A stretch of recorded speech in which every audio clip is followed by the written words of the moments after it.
दोस्तों ये बात बिल्कुल सच है कि शेयर बाजार में बहुत से लोगों ने खूब सारा पैसा कमाया है। पर सच ये भी है कि शेयर बाजार में बहुत से लोगों ने पैसा गंवाया भी है। दोस्तों अक्सर हम भूल जाते हैं कि हर सिक्के के दो पहलू होते हैं और इस वीडियो में हम उस दूसरे पहलू की बात करेंगे जिसके कारण लोगों ने अपने खूब सारे पैसे शेयर बाजार में खोए हैं। नमस्कार दोस्तों, मैं हूं अभिषेक शर्मा और इस वीडियो में हम जानेंगे कि एक बिगिनर जो शेयर मार्केट में अपना पहला कदम रखते हैं वो ऐसी कौन सी गलतियां कर बैठते हैं जिनसे उन्हें बाजार में भारी नुकसान का सामना करना पड़ता है। जानेंगे ये सब कुछ इस वीडियो में। इसी के साथ वीडियो को शुरू करते हैं।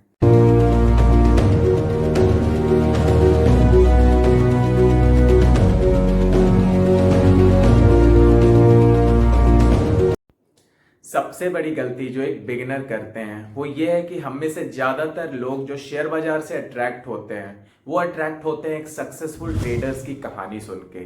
चाहे वो यूट्यूब हो, इंस्टाग्राम हो या टेलीग्राम हो, वहां पर भर भर के दिखाया जाता है कि एक ट्रेडर कैसे एक दिन में 1 लाख कमा रहा है, कोई एक का 100 कर रहा है, कोई एक दिन में 1 1 करोड़ कमा रहा है। तो वो सब देख के हम काफी ज्यादा इन्फ्लुएंस हो जाते हैं और हमारे दिमाग में ये बैठ जाता है दोस्तों कि कहाँ ये 30 दिन की नौकरी में लोग 20 30 हजार कमा रहे हैं, इससे शेयर बाजार में आएंगे हर दिन 10 हजार 20 हजार 30 हजार कमाएंगे। और ये हमारे दिमाग में इस कदर बैठ जाता है कि हम शेयर बाजार में वो थिंकिंग लेके घुसते हैं कि अब तो हम भी एक का 100 कर लेंगे। और ये हमारी सबसे बड़ी भूल होती है। अब जरूरी नहीं है कि हर वो चीज जो आप सुनते हैं या जो आपको दिखाई जाती है वो सच ही हो। अगर सच में वो एक का 100 कर रहे होते दोस्तों तो आपको यूट्यूब या टेलीग्राम पर बताने नहीं आते, वो खुद कहीं बैठ के अपना पैसा कमा रहे होते। या आप ऐसे भी सोचिए कि अगर सच में एक का 100 किया जा सकता तो जो आप ये डेली बड़े बड़े बिजनेसमैन को मेहनत करते हुए देखते हैं, जो ये बड़े बड़े प्रोजेक्ट पे काम करते हैं, वो ये ना करके एक का 100 कहीं कर रहे होते और आराम से अपनी जिंदगी बिता रहे होते। अब मैं ये भी नहीं कह रहा कि सारे ट्रेडर्स वैसे हैं, कुछ ट्रेडर्स हैं जो पैसा कमाते हैं। पर दोस्तों बात वही है कि करोड़ों में कुछ लोग ही हैं जो ट्रेडिंग से अपना पैसा कमा रहे हैं। तो अगर आपको ऐसा लगता है कि आपकी किस्मत बहुत ज़्यादा अच्छी है और उन करोड़ों लोगों में आप एक हैं तो आप बिल्कुल ये शुरू कर सकते हैं। बाकी मैं यही सलाह दूंगा कि आप इन फैंसी ट्रेडर्स के चक्कर में ना पड़ें। अब दूसरी गलती जो मुझे लगता है कि हर एक बिगनर्स करते हैं और मैंने भी किया था वो है पेनी स्टॉक्स। अब दोस्तों पेनी स्टॉक्स वो स्टॉक्स होते हैं जो शेयर बाजार में बहुत सस्ते में ट्रेड होते हैं। 1 रुपए, 5 रुपए, 10 रुपए, इस तरीके के जो आप शेयर प्राइसेस मार्केट में देखते हैं उन्हें हम लोग पेनी स्टॉक्स कहते हैं, यानी कि बहुत छोटी कंपनी। अब हम जब भी शेयर बाजार में घुसते हैं तो हमारे पास बहुत कम पैसे होते हैं, 2000 4000 रुपए लेके हम शेयर बाजार में घुसते हैं। तो हमारे दिमाग में ये चलता है कि यार रिलायंस का जो 2000 रुपए का शेयर है वो एक शेयर लेने से अच्छा है कि हम 2000 शेयर 1 रुपए वाला ले लें। और इसी कारण हम पेनी स्टॉक्स में इन्वेस्ट कर देते हैं। दोस्तों हम ये भूल जाते हैं कि यार वो 1 रुपए का अगर शेयर ट्रेड कर रहा है मार्केट में तो उसका भी कुछ रीजन हो सकता है। हमें लगता है कि 1 रुपए से ये कितना ही नीचे चला जाएगा, पर अगर आप भी ऐसा सोचते हैं तो मैं आपको बता दूं कि अगर 1 रुपए से उसकी वैल्यू 50 पैसे भी हो गई तो आपकी जो इन्वेस्टमेंट वैल्यू है उस पर आपको 50% का लॉस हो सकता है। अब एक बात का ध्यान रखिए कि क्वांटिटी से ज्यादा हमेशा क्वालिटी मैटर करती है। अब इसको ऐसे समझिए कि मान के चलिए कि आपके पास 10 ग्राम सोना है और किसी के पास 1 किलो लोहा। तो अब आप ये तो बोलेंगे नहीं कि यार मेरे पास तो 10 ही ग्राम सोना है, उसके पास देखो उसके पास 1 किलो लोहा है। सोने की वैल्यू अलग है और लोहे की अलग है। आप सोने को लोहे से कंपेयर नहीं कर सकते। ठीक उसी तरह आप क्वालिटी स्टॉक्स को पेनी स्टॉक से कंपेयर नहीं कर सकते। अब चलिए इसको एक रियल एग्जांपल से समझते हैं। अब दोस्तों सबसे पहला एग्जांपल लेते हैं कंपनी का जो है एमपीएस इंफोटेक्निक्स लिमिटेड। अब ये कंपनी एक पेनी स्टॉक्स है जो कि आईटी कंसल्टिंग का काम करती है। अब इसमें आप देख सकते हैं कि पिछले डेटा के हिसाब से सन 2000 में इसकी वैल्यू थी टोटल 21 रुपये 26 पैसा और आज इसकी वैल्यू गिर के हो चुकी है टोटल 45 पैसे पे। अब दोस्तों आप इसी से अंदाज़ा लगा सकते हैं कि ये टोटल 23 साल में आपको रिटर्न दे चुकी है -97.88% का। यानी कि करीब आपने 1 लाख रुपए भी इस कंपनी में अगर 23 साल पहले लगाए होते तो इसकी वैल्यू आज की डेट में करीब 2000 रुपये होती। तो आप ये सोच सकते हैं कि अगर पेनी स्टॉक्स अगर इतने कम पैसे में ट्रेड कर रहा है तो उसका भी कुछ रीज़न है, उसके कंपनी में कुछ फॉल्ट है। तो आप ये सोचना बंद करिए कि अगर मैंने ज़्यादा क्वांटिटी उठा ली तो मुझे ज़्यादा मुनाफा होगा। ये बिल्कुल शेयर मार्केट में लागू नहीं होता है दोस्तों। आपकी वैल्यू आपके इन्वेस्टमेंट पे मैटर करती है, ना कि उसके क्वांटिटीज़ पे। तो आप अगर अभी भी आप ये सोच रहे हैं कि आज भी मैंने 45 पैसे का स्टॉक ले लिया तो ये कितना ही नीचे गिरेगा, तो दोस्तों मैं आपको बता दूं कि अगर ये 45 पैसे का स्टॉक अगर 10 पैसा भी हो गया तो आपको टोटल 66% का लॉस हो सकता है। अब इसको आप ऐसे समझिए कि अगर आपने 1 लाख रुपए आज भी लगाए तो उसकी वैल्यू टोटल हो जाएगी करीब कितना, करीब 34,000 रुपये आई थिंक।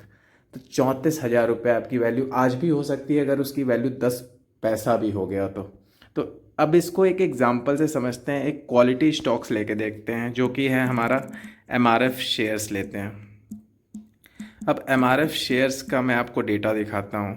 ये रही आपकी एमआरएफ लिमिटेड का डेटा दोस्तों, जिसका आप अगर पिछले डेटा देखें तो सन 1999 में इसकी वैल्यू थी 1900 रुपये और आज इसकी वैल्यू हो चुकी है टोटल 1,02,500 रुपये। अब आप ये सोचिए दोस्तों कि अगर 23 साल पहले आपने वो 26 रुपये के स्टॉक में 1900 रुपये डाल के बहुत ज़्यादा क्वांटिटी भी ले लिया होता है और इसमें सिर्फ एक शेयर आपने लिया होता जो कि सिर्फ 1900 रुपये का है, सिर्फ एक क्वांटिटी, तो उसके वैल्यू और इसके वैल्यू में कितना डिफरेंस होता। ये 1900 रुपये की वैल्यू आज की डेट में आपकी हो गई रहती 1,02,500, यानी कि सिर्फ आपने एक शेयर भी लिया होता तो उस पर आपको मुनाफा टोटल होता 5,294%। और उसमें अगर आपने टोटल 2,000 रुपये का 1900 रुपये का अगर कितनी भी क्वांटिटी ले ली होती 26 रुपये के हिसाब से, फिर भी आपको टोटल लॉस 98% का ही होता। तो मैटर ये नहीं करता है दोस्तों कि आपने कितनी क्वांटिटीज़ ली है, मतलब इससे है कि आपने एक क्वालिटी स्टॉक्स उठाया है जो कि फ्यूचर में एक अच्छा ग्रोथ आपको दिखाए। तो ये बात आपको हमेशा ध्यान रखना है इन्वेस्टमेंट में। अब तीसरी गलती जो आजकल के यूथ्स बहुत कर रहे हैं वो है स्टॉक मार्केट को एक रेगुलर इनकम की तरह समझना। दोस्तों आपको ये समझना होगा कि शेयर बाजार से एक रेगुलर इनकम निकाल पाना बहुत ही मुश्किल है। तो ये सोच लेना कि हम ट्रेडिंग से अपने रोज का खर्चा निकाल लेंगे तो ये आपकी सबसे बड़ी भूल होगी। हाँ, ट्रेडिंग से कभी कभी प्रॉफिट कमाया जा सकता है पर रोज एक कंसिस्टेंट प्रॉफिट कमा पाना बहुत ही मुश्किल है। तो आप हमेशा ये ध्यान दीजिए, हमेशा ये कोशिश करिए कि आप जो भी जॉब करते हैं या जो भी बिजनेस करते हैं उसमें से कुछ पैसा बचा के एक लॉन्ग टर्म इन्वेस्टिंग के लिए शेयर बाजार को यूज करें, ना कि ट्रेडिंग के लिए। क्योंकि अगर दाव उल्टा पड़ गया और कभी ऐसा शेयर बाजार आपको धोखा दे दिया तो आपके पूरे खर्चे वहीं रुक जाएंगे। तो हमेशा ध्यान दें कि अपना पैसा को लॉन्ग टर्म इन्वेस्टिंग के लिए यूज करें, ना कि ट्रेडिंग के लिए। चौथी और सबसे इंपॉर्टेंट मिस्टेक जो कि एक बिगिनर को तो क्या किसी को भी नहीं करनी चाहिए, वो है लोन लेके शेयर बाजार में इन्वेस्ट करना। दोस्तों हमें लगता है कि शेयर बाजार में बहुत पैसे हैं तो ऐसा करते हैं कि 1 लाख 2 लाख बैंक से लोन ले लेते हैं, बढ़िया कमाई भी हो जाएगी और लोन भी चुक जाएगा।